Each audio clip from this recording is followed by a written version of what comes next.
Good afternoon, ladies and gentlemen, and welcome to Vetting America, episode 27. I'm your host, Adam T. Cummings. Today's show features decorated war veteran Sergeant First Class Dan Jarvis, who served twice in the United States Army from 1988 to 1991, and again from 2004 to 2014. He is currently founder and director of his veteran resource organization, 22-0, and which was founded to eliminate veteran suicide. This afternoon, we'll just be discussing from going from combat to civilian life, veteran mental health, special programs designed to eliminate PTSD, and how continued service post-military sacrifice saved his life. Thanks so much, Dan, for coming on the show. Appreciate it. Let's jump right into it. So give us a brief synopsis of where you are now, your company, your position, and the vision that you have behind it. A company is called 22-0. We are a nonprofit organization. I'm the executive director at the moment, which is not going to be my ultimate role because that's organizing is great, but I'm a more ready, fire, aim kind of guy. And my wife is very happy that I've acknowledged that. So we're going to bring an executive director on board. Right now we're in the infancy. We started in April of this past year. We're doing all the paperwork for the nonprofit aspect. The federal government makes nothing easy, so it's been a pretty complex process. So right now, basically what I'm doing is I'm connecting veterans with resources that are effective at treating post-traumatic stress. Okay. And also sharing with my story with those veterans and connecting them with the life-saving treatments that are out there. All right, so tell us a little bit about your story. You said, like I said in the intro, you were in the Army twice. Yep. So let's talk a little bit about what that's like to be in the Army, get out of the Army, and then go back in almost 10 years later. Yeah. So let's talk about that. Okay, so I initially went out into the Army out of high school. I was 17 years old, had to get parental permission and the whole 9 yards. I did it as an act of rebellion against my dad because he was a career Navy guy, but he took it a lot better than I thought he would. So went in the Army, did the Army College Fund. I did a 2-year tour. I got out right before Saddam invaded Kuwait. I got recalled briefly for like 6 weeks in 91, and then got back out. Went to college, got into law enforcement, kind of got out of law enforcement. In 2004, I went back on active duty. I decided, you know what, we were at war. We needed, I missed the first Iraq Gulf War. I felt it was my duty and obligation to go, and I did. I signed up because I had a degree. I went in as an E4 and made rank relatively quickly because of the maturity level. Sure. Did a 15-month extended tour in Iraq, August of 2006 to October 2015. Got back. Left, re-enlisted to go back to Iraq with my same unit. Army got me real good. They made me a drill sergeant for a couple years. And then went to a unit in Fort Wainwright, Alaska, right after I left the trail, and literally was 6 weeks in Alaska before we deployed to Afghanistan with no train-up time with my guys, nothing. Wow. So, yeah, that was a pretty scary process. We arrived in country in 2012, April timeframe. And the end of April, beginning of May, was when we started taking contact. That's when the fighting season kind of kicked off. Within that 4 to 5 month fighting season, I had lost half my guys to combat casualties. One of my guys was killed with a roadside bomb when we took our strikers off-road. And I was the lead striker commander, so my job was to safeguard the patrol. Let's just say when the bomb went off behind me, I realized that I screwed up. So I took all that on as my responsibility, as my fault. 3 weeks before that, I stepped on a pressure plate when I was taking a patrol across the river in the Shahjoy district, which is between Helmand and Kandahar. So it was like right in the middle of that. And there's 4 Americans, 4 Afghanis, and 1 interpreter. IED blast goes off about 5 feet from where I was, rung my bell pretty good. From that point forward, I never slept. Every time I'd sleep, I'd hear that crack of the IED, and I thought we were under attack like the first 3 times. And I'm like, what the hell is going on? But as a leader, you can't ask for help. You just keep pushing through it. And part of what I feel guilty about is the fact that I probably should have taken a knee, and I probably should have let somebody else take the lead on the striker convoy. So as the deployment was coming to an end, I got a Red Cross notification. My mother had a massive heart attack and was on life support. So The next day, we only had about a month left in country. The next day, I started going home. I got on a convoy, went to Fob Lagman, got on a helicopter, went to Kandahar Airfield, got on an airplane, went to Kuwait. 4 days later, I landed in Tampa, and I went to the hospital not knowing. I had no communication with family. I had no idea what her status was. And when I got to the hospital, the volunteer guy was like, "Man, I'm so sorry." I said, "It's not your fault. Don't worry about it." Went home and we did the funeral, went back to Alaska, and realized that I still had problems. And a lot of that stemmed around not being able to sleep. So I did what so many of us do. Went to the Class 6, grabbed a 12-pack of beer and drank myself to sleep. And then I realized, I can sleep now. So it just created a cycle of alcohol dependency just to self-medicate. About almost a year after I got back, I realized that, I'm still in a bad place. And from being in the service as an NCO, you can't ask for help, because one, you don't want your commanders to lose faith. You don't want your men to lose their trust in you. And we always look at mental health issues as a weakness. So I just concluded that it would be easier just to end my own life. I wasn't married. I had no family. And my Army career was about to be at its end. So what's the purpose, And I lived in a bottom floor apartment. I had a high-powered rifle right in the corner of my room. And I was like, that's it. Just 1 second, it's over. And then I heard the kids on the ceiling. Neighbors above me had 2 small children. And then I realized, well, I can't do that. It's a high-powered rifle. I didn't want to hurt a child. So I passed out like every other night. And next morning, it was around 8:30. I got a phone call from Ryan, one of my men. He's like, "Hey, Sergeant Jarvis, did you hear about Corey?" I was like, "No, buddy, what's going on?" He said he shot and killed himself last night. And that just, I'm like, this kid was a very happy, 22 years old, had his whole life ahead of him. How do we miss it? And then I realized, well, you know what? And not a single person had a clue that I was struggling. So through that week, we were doing the memorial service, getting all the guys getting their closure. They brought family up.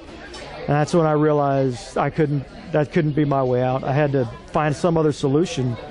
So, because I didn't want to give one of my men permission to do the same thing. So I just fought through it. By September of 2014, September 11th, ironically, was my last day on active duty. Was out the door, left Fairbanks, Alaska, and pretty much started my transition at that point. Yes. So, and it's been a struggle ever since. Military transition sucks. So many of us get out with this mindset that the world owes us something, Self-entitled. Self-entitled, exactly. And the reality is, nobody put a gun to our head and nobody said, "Hey, you go serve your country." We did that willingly. Mm-hmm. So, I had that struggle, and I actually went back into law enforcement briefly for about 2 years. And then I had a lot of back issues, and I just kind of got out of that. But that's when the real problems start, because when you have nothing but time on your hand, that's when the rabbit wheel goes and goes and goes. And my wife, I had met her after I left service. She didn't know me when I was in the military. And Gwinnell's she's literally been a godsend.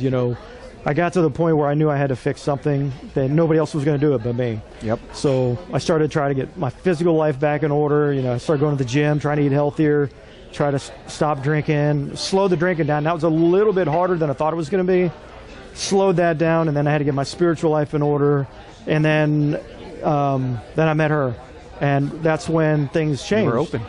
I was like, holy crap. Your heart was open for her. Yeah, I was like, now I have something else to look forward to. And we were married in April of 2016. Congratulations. Thank you. And it's just been a roller coaster ever since.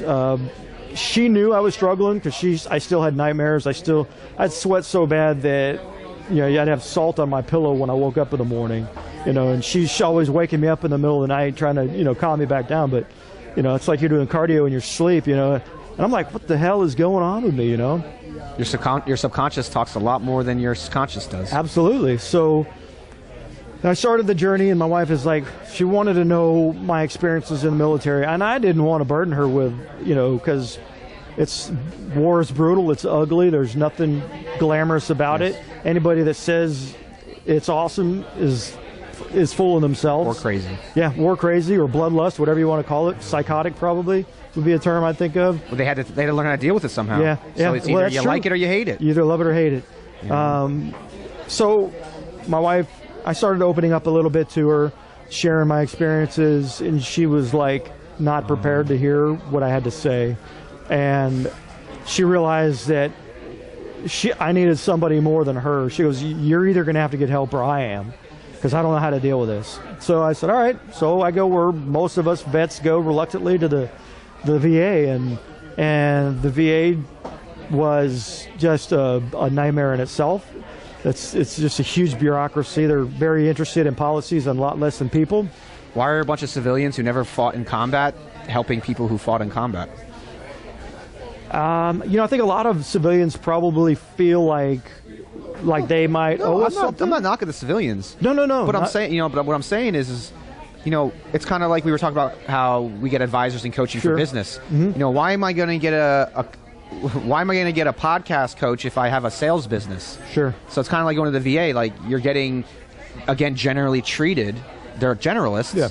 For something that's very specific. Yeah. So. Yeah. I remember one of the neurologists I had to see for the TBIs. I was there and he's like, well, what's the big deal? It's just a concussion. Like 28-year-old, probably a trainee, or they call fellows. They're still trainees.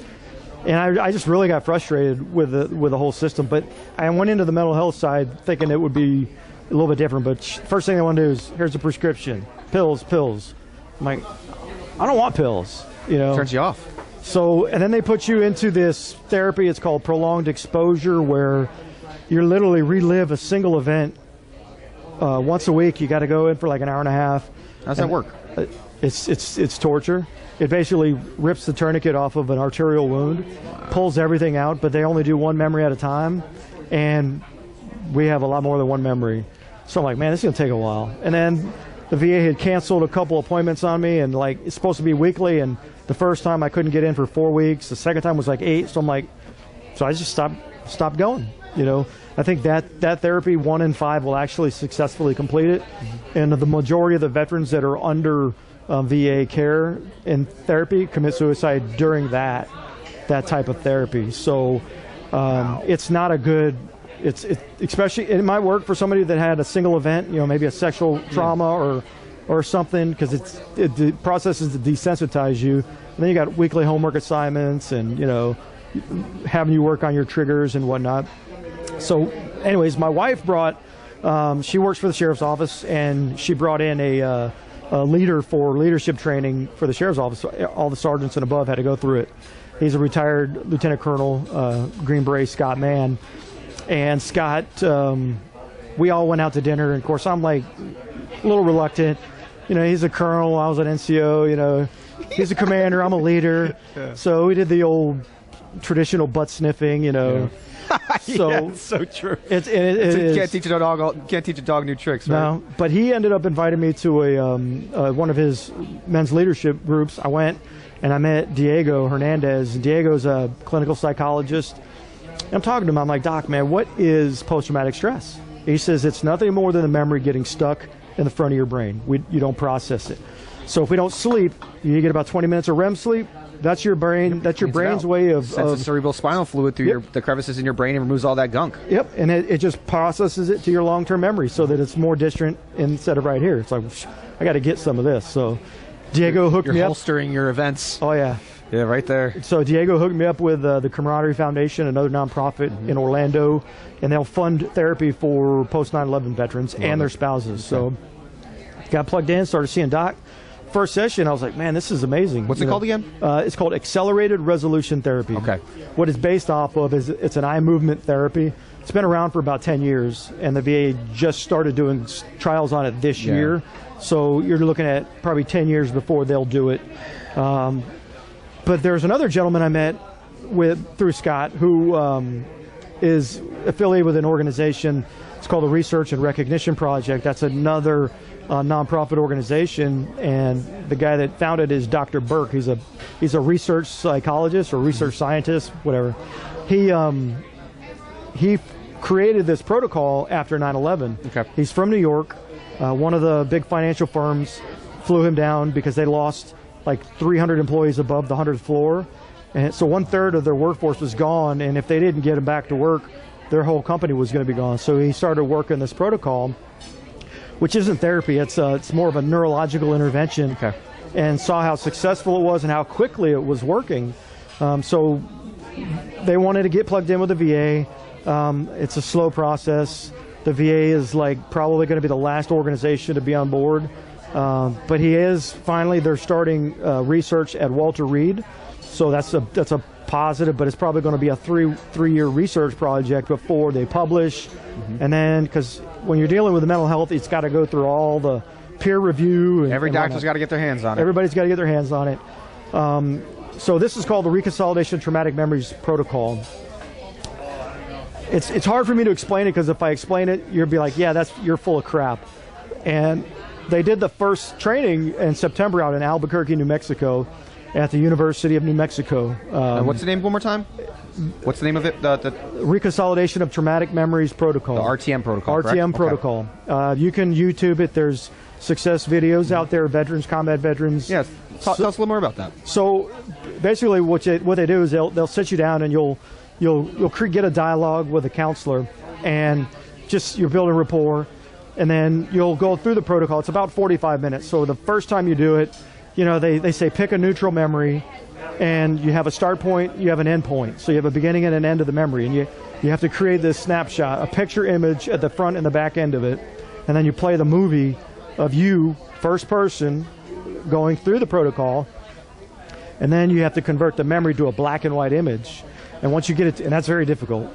It's a little bit of work to do that. But once you get that memory into a black and white, then they have you basically imagine you're watching it on a movie screen, and they pull you up into, you got to come out of your body and go up to the projection room, the screen where the video is playing, and you have to watch yourself in the auditorium, so you disassociate from the memory. You're down here looking at the screen, but you're looking at you. Yeah. And then you go through the process. Once they feel you've done it enough, what they'll do is, all right, now I want you to imagine that end still image picture, and I want you to play the movie in full color with all sounds in reverse until you're at the beginning, and you got to do it in a second and a half. So it's pretty crazy, because I'm like, how do you do that? But you do it, and you get all tingly in the back of your head, and you're like, you're sitting there, and you're like, all right, dude, seriously, what did you do? It's like some kind of Jedi stuff. But it takes the cluster of memories and splits the memory from the emotion. And we get stuck on the emotion, all right? When it's in the front part of our brain, the emotion is always there. It's like your brain doesn't know if it's a dream or it's real. It's the same thing with this. Once you get to that point, and then you pull it out, then you go through a re-scripting of the memory. What are the positive things that happen?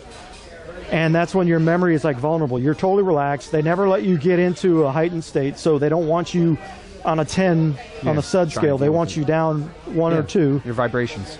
And then it's like, I'm like, dude, this is pretty crazy. So I flew 3 counselors from Central Florida to the training, and then I went up and participated in the training. I watched it. I'm not a counselor, so that's not me. But they all had to deal with their own. They had to work on it with each other, deal with their own trauma. And you have a bunch of skeptical. You got PhDs. You got licensed mental health counselors, and they're like, "What the heck is this? This voodoo stuff." Exactly. But they all had a profound effect on it. And so tell us a little bit about your experience. You went through it, right? Yes. So tell us a little bit about your experience, like how you were feeling before, afterwards, how many times you had to do it, and where you're at now with it. Okay. Well, initially I started with the accelerated resolution therapy, and I've gone through 4 or 5 sessions, and I found very successful. They're showing about 70% successful at eliminating post-traumatic stress. So I was always hanging on to the last memory, which was my mother. When I lost my mom, I was so mad that I wasn't able to be there. I was so angry that, I caused a lot of stress for her just by being in combat. In the last 10 years of her life, I missed it. I go home for leave. Every 6 months or once a year, depending upon where I was. And, so I always kind of held on to that. And that's what I processed. That's the traumatic memory that I processed. And I went up there and went through this protocol, because I told him, I said, if I'm going to be an advocate for you, I need to know what it's like. I want to go through it. And that was it. I dealt with it. 1 session, like literally an hour. And I was literally able to have a conversation with my mom in my mind where we said goodbye to each other, but there wasn't the raw emotion to it. And I'm like scratching my head. I'm like, be like some kind of, you know, Ben Obi-Wan Kenobi or something. It's crazy. Yeah. You know, it's pretty cool. But the thing is, it's showing 92% successful at remitting post-traumatic stress in 4.5 hours or less with no medication. And this is even newer than art. This came about right after 9/11. So this has been around longer than art. Oh, okay. It's been around longer, but there's been no traction to get this thing into mainstream funding. So I don't think it would have been until this time, because like in the last, I'd say 5 years, we started going a lot more as a society, as you see spirituality, self-development, right. You know, mindset overhaul. So this is right up in that alley. Yeah, and it's crazy because, you know, I was a drill sergeant, so I'm an in-your-face type A personality. So if you're having struggles, go get help. That's it. Yeah. You know? I'll use the profanities. I'll leave those out. I'm trying to clean that up. It's hard. But it's very hard. Yeah, it's like, so all the junk is like gone. So from a more holistic standpoint, yes, with this protocol, beyond PTSD, you know, beyond post-traumatic syndrome, people with the events, traumas, TBIs, what about just those people that are stuck in their lives, where they're kind of getting in their own way, they're self-destructing relationships, they're self-destructing opportunities? Would this be something that they could go through to help them get out of their own way and create happiness and success for themselves? Absolutely. This is something that has a reach far beyond the military, far beyond first responders. You know, we're losing 22 a day in the veteran community. There are more first responders that take their own lives and die in the line of duty. Nobody hears that number. No one talks about that. Because it's bad for business, it's bad for recruiting. Yes, it is. But if you had a protocol like this, and you had this as part of the process, and the good thing is, if the military adopts this, everybody will. You can literally train your combat medics to do it on the battlefield. You come back, deal with the trauma, because the body, I mean, trauma stores at the cellular level of our body. So energy, man. We get sick. We get, you know, physically. That's what they say cancer is most of the time. It's actually like it's a soul. It's a sickness of your soul. Is cancer a lot of times, where all that stress, all that cortisol. You know, we still carry stress the same way as we did 10,000 years ago when we were being chased by saber-toothed tigers. Sure. But just because you have a deadline, your body doesn't realize that it's not a saber-toothed tiger, and it'll have the same reaction. So cortisol is so destructive on the body. That was a big reason I got out of the Marine Corps. Is just I don't deal well with stress anymore. Right. And I'm not saying I don't deal well in stressful situations. I physically don't deal with stress well anymore. Everything starts breaking down, and I start getting sick. Yeah. And so that's probably something you were facing, especially with the alcohol dependency and all that. Well, I mean, I ended up becoming a type 2 diabetic because I was drinking so much. Wow. Are you still? I do keto, so my sugar levels stay very low and very smart. It's very smart. So now let's talk a little bit about 22 to 0, right? 22-0. 22-0. Okay, so let's talk about your organization. Let's talk about where the concept came from and what made you push it forward after. I know it's a lot. That's a lot of stuff. Yeah. You know, there's a lot of trauma, but also a lot of growth. Sure. Where did 22-0 come from? So I'm at this leadership weekend with Scott Mann, the Green Beret Colonel, and he's so in tune with people. And he's like, because I had just listened to a guy give a talk, and I had that tap on the shoulder, that light bulb goes off, and he's like, Dan, it's a weird feeling, right? It is. He's like, you stopped for a second. I did. I stopped, and he goes, Dan, you look like you have something you want to say. And I'm like, 22-0. And he's like, what's that? Tell me about it. And then I'm like, I have a story. I can connect with somebody who's been there, so I can create an organization, you know, and connect people. Basically, that's what we do. We connect people. Conduit. Yeah, exactly. Because once I went through the art therapy, I put a video out there. It got viewed about 10,000 times, which scared the living crap out of me. I'm like, okay. And then people started contacting me, you know, and I ended up having a detective with the Orange County Sheriff's Office reach out because she got the video from somebody in Tennessee. We're like neighbors. So, and she's in law enforcement. And I'm like, active duty guys. I had a Green Beret SF guy reach out to me, and I'm like, this is kind of crazy. So, you know, we just started rolling with it. My wife and I, we self-funded it initially to start it up. You know, nobody's got a paycheck that comes through here. All the donations go right back into. I mean, we're flying 2 couples down to Tampa and during the Veterans Day weekend. Okay. Scott, man, his organization's The Hero's Journey is putting on a play in Tampa. Pretty good. You should probably go check it out. I think I have a couple of friends that are doing it. It's I've been to both of his readings. It's phenomenal. So we're going to bring them down. One of them was my first soldier that got wounded in Afghanistan. Wow. When I shared my story with him, when I finally learned how to tell it, he opened up and shared his with me. He's had 2 suicide attempts. The last one was just this past Christmas, had a .45 under his chin, and his service dog saw the trigger and put his paw on his lap, and he said he broke down like a little baby. So I'm like, it's amazing. I'm like, let's get him. Yes. Him and his wife are coming down. My wife and I met another couple that I knew when I was stationed in Hawaii before I went to Iraq. I helped him do a packet to become a pilot.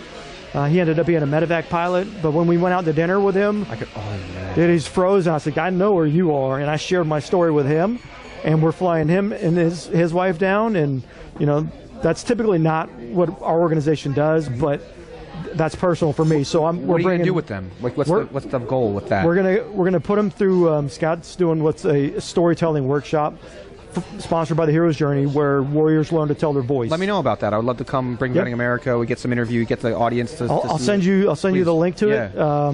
And basically, it's veterans and their spouses learning how to tell their story, because that's learning how to reconnect and communicate.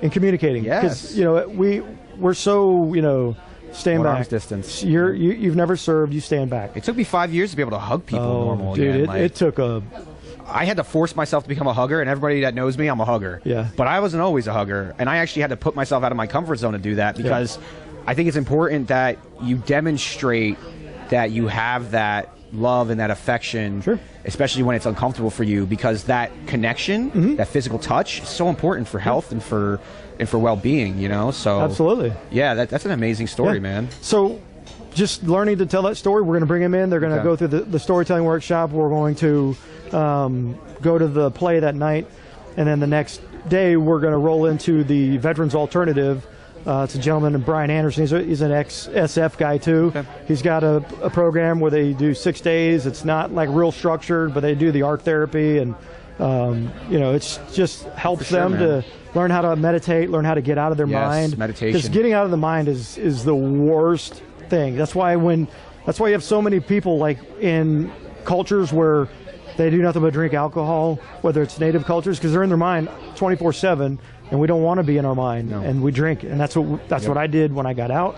I got to get out of my head. That's how I dealt with all my problems. Exactly. So we're going to take them through that program, and then we're taking them to Disney World the day after that. That's awesome. So there you go. Disney, you should probably pay for that plug. Hey, there we go, right there. So let's talk a little bit of some of the successes you had. We've talked a lot about your story, what you've gone through, but it seems like you're on the up and up finally. Yes. You're finally out of your own way. So let's talk about the last year of your life, some of the successes you have, but also some of the trials and tribulations you had to kind of get over in both business and your transition. Okay.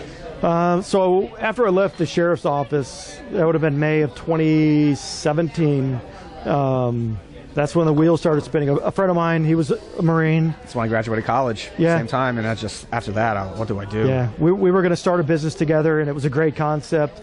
Ended up falling through, and I had left the sheriff's office thinking that we were going to go right into that, and then that didn't work out. So then you're like, and it's nothing that, Life. Yeah, it's life. Yeah. So just daily struggles. Had to learn how to meditate, how to learn how to get out of my head. I had to learn to tell my story. So I worked a lot on that story piece, because inevitably that's how we are going to connect with other people. You literally answered about 10, 12 of my questions without me even having to ask a single question. This has been the easiest interview I've had of all of them. I'm glad. Yeah. I'm glad. So, just to be able to, you got to have a ritual. You got to get up in the morning. You got to, I get up in the morning, I go to the gym, I do my meditation, I'll do my story work. I get everything out. Get it out of here. Put it out there. Get it out, and then I'll start my day. And the successes, I have people. We've grown a lot faster than we expected, just because your story. I was a drill sergeant, and I can't do anything slow. And my wife is a strategic planner. She's like very long term. Mm-hmm. So it's actually really good. It's very complimentary. Yeah, it's a very complimentary, but she gets panicky sometimes. Yeah. So yeah, the day I told her, I said, we need an executive director because this isn't me. I need to be out connecting. You're the face, CEO. I need to be out there. I need to be raising money. Yep. So now the biggest success is after going through the RTM protocol is we're going to sponsor or we're going to raise money for research and recognition to do a local in Central Florida. I like it. Where we can get 30 counselors here. Okay. And then once we start developing the success formula, they want to do the train-the-trainer so they can get out. Because right now there's 30 of those counselors in the United States. And you need 10,000. We need 10,000. 10,000. You hear that out there? If you're interested in learning more about this RTM protocol and how you can become a certified counselor for it? They have to be a licensed mental health counselor, something in the medical. You could be an MD, you could be a PhD, you could be a social worker, something. So I love it. But then if you're interested in that, give us a call. Look us up, 220. We'll get you into a training. If you guys want to sponsor training somewhere, let us know because we want to take this throughout the United States. And I say we, I mean research and recognition. I want to help them do it because that's the force multiplier that we need to get 22 suicides a day to zero in the veteran population. So what are some of the trials and tribulations you've had to overcome throughout this process? Trials and tribulations is you got to stay focused, and that's part of trying to get out of your mind. That is self-discipline. That's out of your mind too. Stepping away from the technology, digital detoxing. I just last Friday, turned my notifications off on all my social media. This was the most productive week I've had. Yeah. Probably since I've been out of the Marine Corps. I'm not even joking. It's been, and I'm not overwhelmed, and I don't feel so like I need to grab my phone all the time. I mean, it really works. And I'd like to thank Caitlin Connolly, who's a co-captain of the social media track for Tampa Bay Startup Week, that helped me with that one. But so what were some of the trials and tribulations? Just focus. Well, the biggest thing is when you're in the nonprofit world is you gotta ask for money. Yes. Oh my gosh, that's really hard, man. I don't know why, but a lot of guilt. A lot of it's probably because how we're raised. Hey Dad, can I get this? No, we can't afford it. Hey Dad, can I get this? No, we can't afford it. Can't afford it. Can't afford it. So we automatically project that onto other people. So, but the cool thing is once I actually got out, and I was talking to a gentleman. He's very wealthy. He's like, so what do you need? And I'm like, I was like, well, this is the first time I've asked anybody for money. So then he started pulling stuff out of me. So I'm like, at least you got a guy that pulled stuff out. Yeah, he pulled stuff. What, you're not confident? He's like, don't worry about it. If I can't do it, I'm just going to say no. What's the big deal? And no doesn't mean no. No means not right now. Exactly. So, and then after that conversation, he wrote me a check for $15,000 and promised another $10,000 for next year. So I'm like, if there's one generous heart out there like that, there's a lot more. Yes. So, yeah, I mean that was a huge struggle. That's a big win. Yeah, it's a huge win. Yeah. That was my problem with my nonprofit, and kind of why I got away from it was asking for money. So I spent the next year learning how to make money, sales, business development, things like that, so that I'm more, how do you say, confident in asking for money when it comes to those things. So let's move on. Why Florida specifically? Florida's where I call home. I've lived in Florida since 1970. I'm dating myself a little bit. 77, I think, 78. My dad retired out of the Navy, and we ended up down here. So, in terms of the state of affair for veterans and veteran entrepreneurs and veteran organizations, how do you feel Florida rates among all the states that are in the union? Well, Florida is extremely beneficial for veterans. It is. It's a great state for it. I mean, if you're a disabled veteran, most of your counties will waive the fees on licensure, for occupational license. You have, large veteran populations. A lot of people retire down here. A lot of them are veterans, which means they want to help. And CENTCOM, Special Forces Command down here. It's just a great place. I love it down here. What does being a veteran entrepreneur mean to you? Being a veteran entrepreneur, I mean, whatever it is you decide you want to do, you got to go for it because nobody else is coming. You're the only one that's going to get it done. So I like to have control over my own destiny. And I don't know that I would consider this an entrepreneurial venture. I mean, I will at some point break off and do some private stuff. It absolutely is an entrepreneurial venture. Is it? Yes. I've never really thought of it that way. Yeah. My wife and I, we struggle because, I got an education. I could go make a lot of money doing whatever, and I can't do it. No, and it's not. not your purpose. Yeah. So my whole purpose is to be part of something bigger than myself and to find a better way and share it. So this is a better way. RTM, ART, it's a better way. If you have issues with mental health, you're a post 9/11 veteran, you reach out to us. We'll connect you with anybody who can. And this is anywhere in the United States. It doesn't have to be Florida. So the Camaraderie Foundation will sponsor any post 9/11 veteran. Any war veteran, Veterans Alternative, they'll have people that'll fly you down, and they'll take care of everything. This is the man with the resources right here. So you got to connect. Yes, connect is huge. Yep. So how were you able to overhaul your mindset through your transition to pull yourself out of your darkness and back into the light and begin serving again? Where I think a lot of veterans mess up is that they stop serving once they're out of the service. Right. Don't realize that it almost becomes part of our DNA. Yep. Well, meditation was a big part of it, just being able to relax a little bit, realizing that you can't fix everything. You know, the only thing you can fix is your own self. Yes. Be the change you want to see. I can't make my wife happy. She can't make me happy. We got to do it ourselves. So once I learned that, and then also connecting with other veterans and sharing the story, and just connect as if your life depends on it. Don't isolate. That's one of the biggest killers is isolation. So would that be your sage piece of advice to a veteran who's in the midst of transitioning? Absolutely. Do not isolate yourself. Do not isolate. Do not isolate. So one more time, talk a little bit about 22-0, how we find you on the internet, the RTM protocol, ART, and some links to that, and then we'll wrap it up. Okay. So you can find us on the internet at www.22zero.org. We've got links to the RTM. We have links to the ART. We have veteran stories. We have a memorial page for those veterans who have basically taken their own lives because they didn't know how to deal with things. So if you have somebody you want to add to that wall, just let us know, as long as it's open source, and we're not going to publish something that's somebody doesn't want out there. So you can contact my cell phone number, 863-221-6304. We're on Facebook at 22-0. So connect with us. There we go. If you want to donate, I'd be more than happy to accept your donation. And support your veterans and your veteran businesses. I appreciate it. Thank you so much, Dan. I really appreciate you. This wraps up another edition of Vetting America. Again, I'm your host, Adam T. Cummings. Today's guest was decorated war veteran Sergeant First Class Dan Jarvis of the United States Army. I would like to thank our sponsors, Chris Chrismistos of podfest.us, Richard McIntyre of McIntyreFirm.com, and of course the amazing Anthony Kovic, our producer. I'd also like to thank the Attic Cafe in downtown Tampa for letting us use your space. It's been another wonderful edition of Vetting America. I appreciate you all back at home. We'll see you next week. Take care.